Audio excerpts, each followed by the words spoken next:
अक्सर आपने भूत प्रेत की कहानियों में सुना होगा कि रात के टाइम कोई इंसान अकेले एक सुनसान सड़क पर जा रहा है और फिर उसका कोई पैरानॉर्मल एनकाउंटर हो जाता है। क्योंकि इस घटना को एक दो लोगों ने नहीं बल्कि पूरे गांव ने एक साथ विटनेस किया है। महाराष्ट्र के अमरावती डिस्ट्रिक्ट का एक छोटा सा गांव जिसका शायद आप में से कई लोगों ने नाम भी नहीं सुना होगा, पर आज की स्टोरी इस गाँव का नाम आपके जहन में हमेशा के लिए अंकित कर देने वाली है। दोस्त, हमारे एक सब्सक्राइबर अर्जुन भाई ने मुझे कहानी भेजी है जिनके ईमेल का स्क्रीनशॉट अभी आप वीडियो में देख सकते हैं। और जो लोग भी अमरावती डिस्ट्रिक्ट से कहानी देख रहे हैं, अगर आपका भी कोई अपना ओपिनियन है, अगर आपके साथ भी कोई ऐसा पैरानॉर्मल इंसिडेंट हुआ है उस गांव के अंदर, तो उसे प्लीज कमेंट सेक्शन में जरूर बताइएगा। इस कहानी को भेजने वाले अर्जुन भाई वैसे तो महाराष्ट्र के चंद्रपुर शहर के रहने वाले हैं, पर अपनी मेडिकल की पढ़ाई करने के लिए उन्होंने अकोला शहर के अंदर एक सरकारी कॉलेज है उसमें दाखिला ले रखा था। अब यहाँ कॉलेज में पढ़ाई करने के दौरान अर्जुन का एक बहुत अच्छा दोस्त बनता है जिनका नाम है आशुतोष। अब अर्जुन बताते हैं कि जब भी कॉलेज में कोई लंबा सेमेस्टर ब्रेक होता है या फिर दिवाली या किसी फेस्टिवल की छुट्टी होती तो मैं अपने घर चंद्रपुर चला जाया करता था। अब अर्जुन बताते हैं कि मेरे कॉलेज से घर जाने के दो रास्ते थे। पहला रास्ता via Amravati, Nagpur and then to Chandrapur. ये नेशनल हाईवे वाला रास्ता था जो टोटल 390 किलोमीटर के आसपास पड़ता था इनको। और जो दूसरा रास्ता था वो वाया वारधा और उसके बाद फिर चंद्रपुर।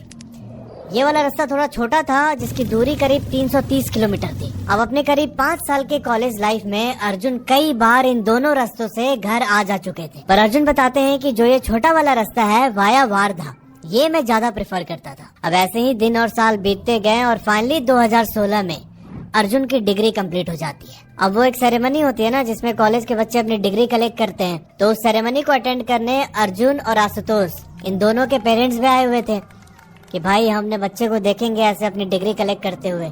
5 साल से बेचारा इतनी मेहनत करके मेडिकल की पढ़ाई की है इसने, तो चलो इसको थोड़ा सा चीयर अप करते हैं। अच्छा, एक चीज और समझना कि जो ये आशुतोष लड़का है इसका भी होम टाउन चंद्रपुर के ही पास पड़ता है। तो जब आशुतोष और अर्जुन के पेरेंट्स मिले उस सेरेमनी में, तो इन लोगों ने डिसाइड किया कि एक काम करते हैं, हम एक बड़ी गाड़ी लेके आते हैं, क्योंकि इनके पास सामान वगैरह था बहुत सारा, टेबल चेयर अपना बैग वगैरह। तो बड़ी गाड़ी लाके हम उसमें सामान लोड करेंगे और सामान लेके हम लोग घर चले जाएंगे चंद्रपुर की तरफ। इनके पेरेंट्स ने ये सब अर्जुन और आशुतोष से डिस्कस किया, तो अर्जुन ने बोला कि हमारा लास्ट डे थोड़ा पार्टी है दोस्तों के साथ, आप लोग एक काम कीजिए, आप लोग कल निकल जाइए। मतलब आज सेरेमनी है वो डिग्री वाली, और कल के दिन का प्लान हुआ कि अर्जुन और आशुतोष के पेरेंट्स एक बड़ी गाड़ी में सामान लोड करके निकल जाएंगे। और अर्जुन ने बोला कि हम लोग नेक्स्ट डे चंद्रपुर पहुंचेंगे, मैं और आशुतोष, क्योंकि इनके पास एक बाइक भी थी और बाइक छोड़ के कैसे ये लोग उस गाड़ी में जाते।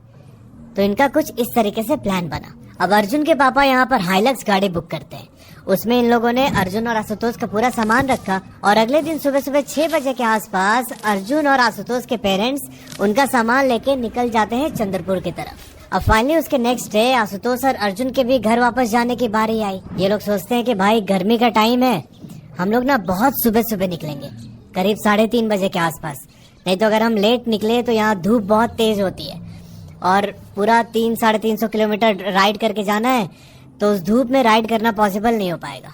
अब ये दोनों अगली सुबह करीब 3 बजे के आसपास उठते हैं और 3:45 में इन दोनों ने अपनी राइड स्टार्ट कर दी फ्रॉम अकोला टू चंद्रपुर। इनके पास सिर्फ एक बैग था जिसमें कुछ कपड़े, एक पानी की बोतल और कुछ खाने पीने के सामान रखे थे इन्होंने। अब अर्जुन बताते हैं कि हम लोगों ने वो वारधा वाला छोटा रूट चुना क्योंकि भाई हमें भी जल्दी थी घर पहुंचने की, और चूंकि मैं पहले जा चुका था दिन में बहुत बार और ये मेरा फेवरेट स्ट्रेच भी था, इसी चक्कर में हमने हाईवे अवॉइड करके ये वाला रूट चुन लिया।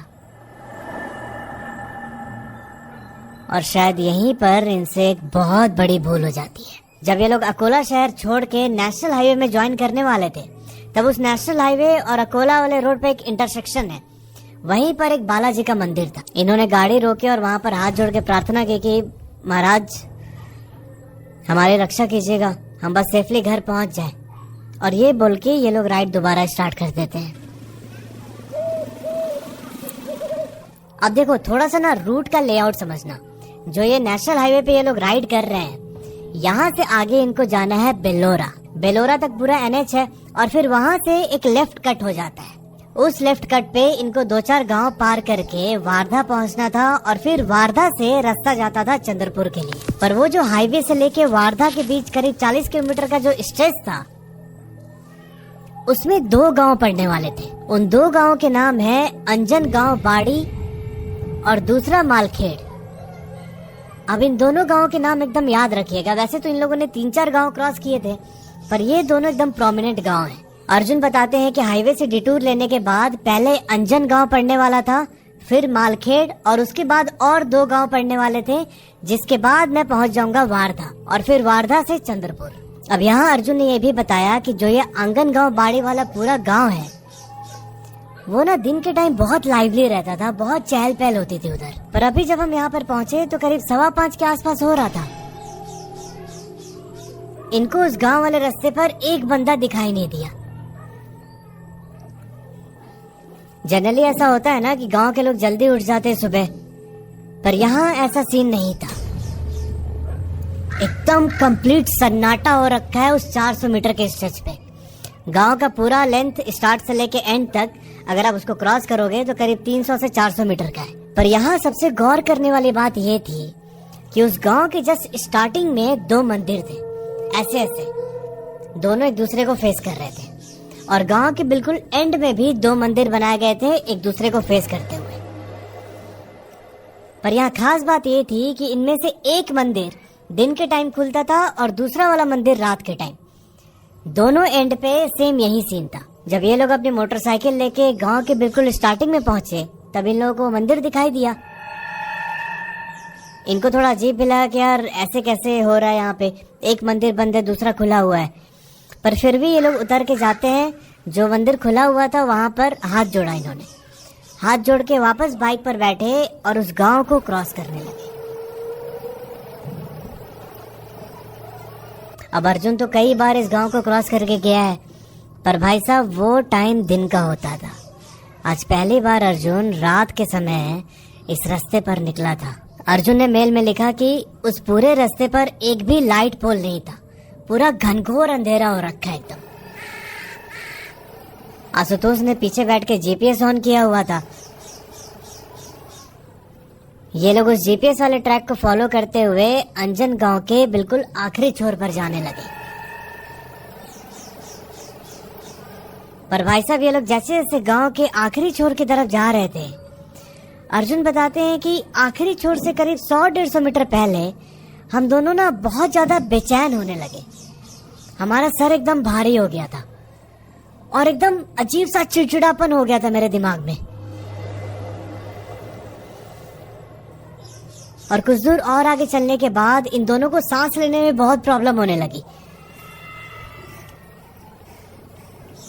माथे से पसीना गिर रहा है और ऐसा फील हो रहा था इनको कि जैसे अभी ये लोग मैराथन दौड़ के आए हैं। अर्जुन बताते हैं कि भैया ऐसी सिचुएशन हो गई थी कि हमें एक एक सांस लेने के लिए बहुत स्ट्रगल करना पड़ रहा था।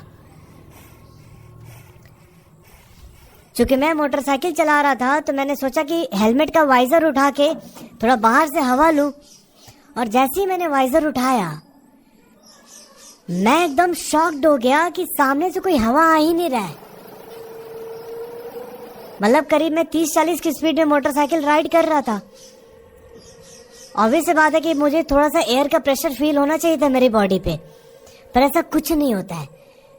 मुझे ऐसा एहसास हुआ कि कोई मेरे मोटरसाइकिल के सामने खड़ा होके उस पूरे हवा को ब्लॉक कर रहा है, और हम चाह कर भी उस चीज को देख नहीं पा रहे। अब ये चीज जैसे ही अर्जुन को रियलाइज हुई, भाई साहब उसके शरीर में दौड़ जाती है ठंडी लहर।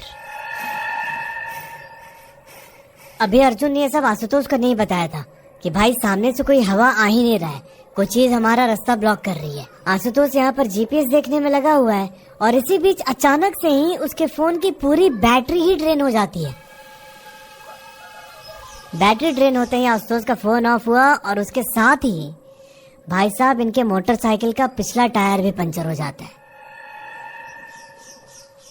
इन लोगों को कुछ समझ ही नहीं आ रहा था कि क्या हो रहा है हमारे साथ। अर्जुन यहाँ पर जैसे जैसे मोटरसाइकिल का थ्रॉटल देते हुए आंगन गांव बाड़ी जो विलेज था उसको क्रॉस करता है,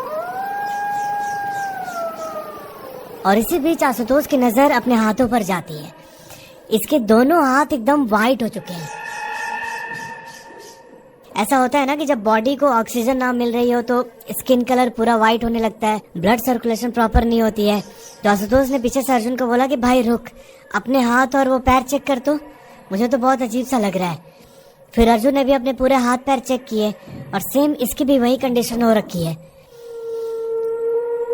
ऑक्सीजन का फ्लो जैसे बंद हो गया था इनके शरीर में। अब इसके साथ ही इन दोनों का एकदम सर भारी हो गया और चक्कर सा आने लगा।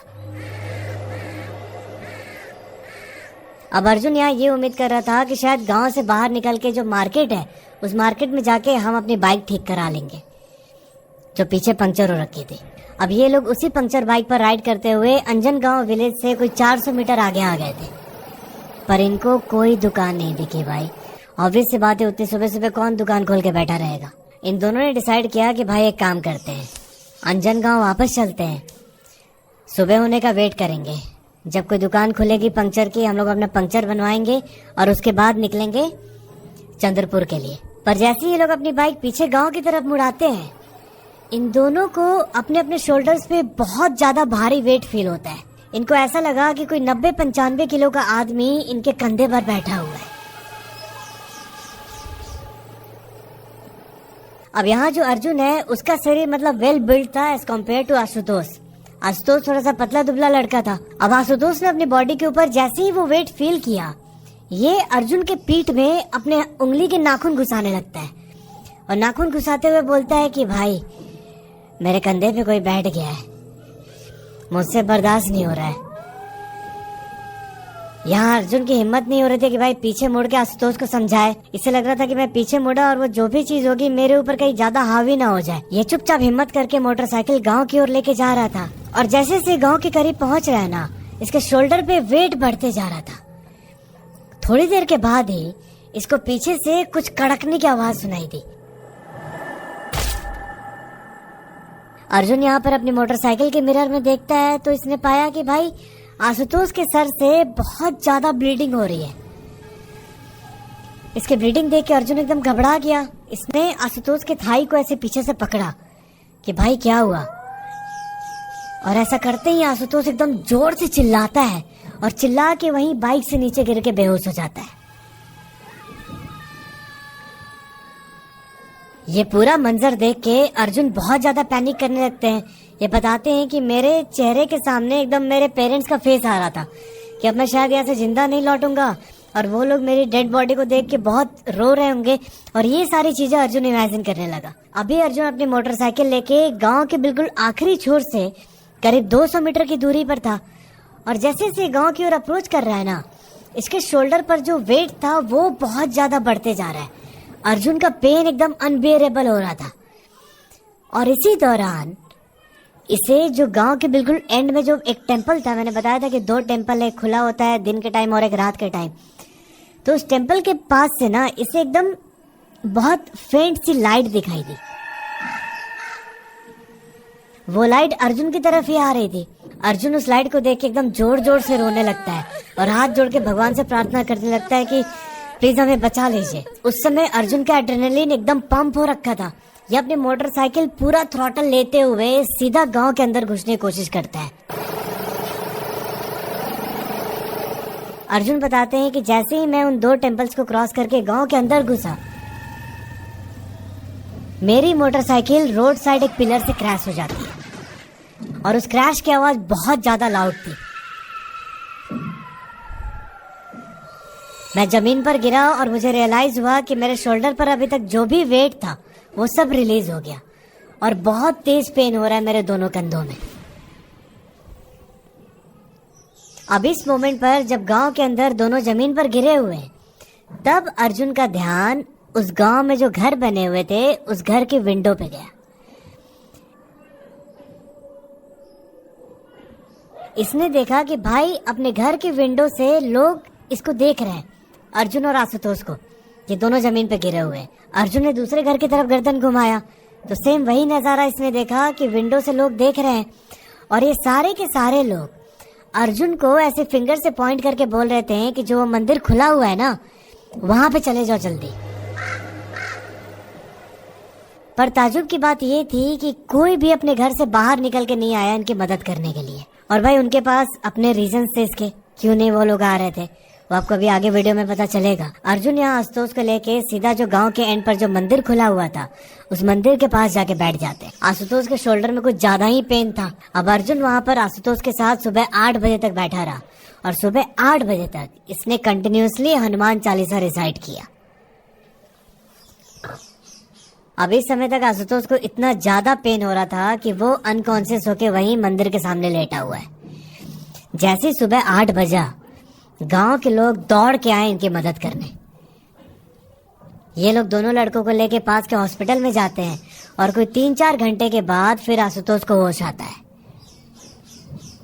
अब जैसे अर्जुन ने आशुतोष को देखा कि होश में आ गया है, ये उससे एकदम लिपट के बहुत जोर जोर से रोने लगा। अब कुछ टाइम के बाद जो उस गांव के मुखिया थे, उनका नाम भी इन्होंने मेंशन किया है, किशोर जी। किशोर जी इनसे मिलने आते हैं हॉस्पिटल और इन दोनों ने सारी बात बताई कि उस 400 मीटर के स्ट्रेच पर इनके साथ क्या क्या हुआ था। तब किशोर जी ने बोला कि आप लोगों ने जो भी फेस किया है ना, ये कोई इमेजिनेशन या हेलुसिनेशन नहीं था। एक बहुत ही खतरनाक स्पिरिट इस रास्ते को हॉन्ट करती है रात के टाइम, वही आप लोगों पर अटैक कर रही थी। और फिर किशोर जी ने उसकी बैक स्टोरी बताई। उन्होंने बताया कि अंजन गांव में एक लड़की रहती थी और उसका मालखेड़ में रहने वाले एक लड़के के साथ अफेयर था। ये दोनों शादी करना चाहते थे और इनके पेरेंट्स भी इसके लिए राजी हो चुके थे। शादी की डेट डिसाइड होती है, ये दोनों मंडप में बैठे हुए हैं, पर उसी बीच पता नहीं लड़के को क्या होता है, ये मंडप से उठ के भाग जाता है।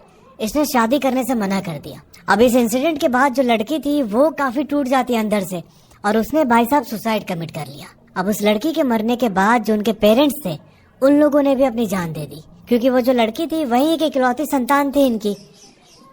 अब इनके पास जीने का कोई पर्पस ही नहीं बचा था। अब इस घटना के बाद होता ये है कि अंजन गांव से मालखेड़ के बीच का जो रास्ता था, उस रास्ते पर कई सारे गांव वाले बहुत मिस्टीरियस तरीके से मर गए। जब ये हादसे बहुत फ्रीक्वेंट होने लगे तब गांव वालों ने एक पंडित को बुलाया और उन पंडित ने 3 दिन और 3 रात तक वहां पर पूजा की। पूजा करने के बाद गांव के स्टार्टिंग और एंड में 2-2 मंदिर बनवाए गए।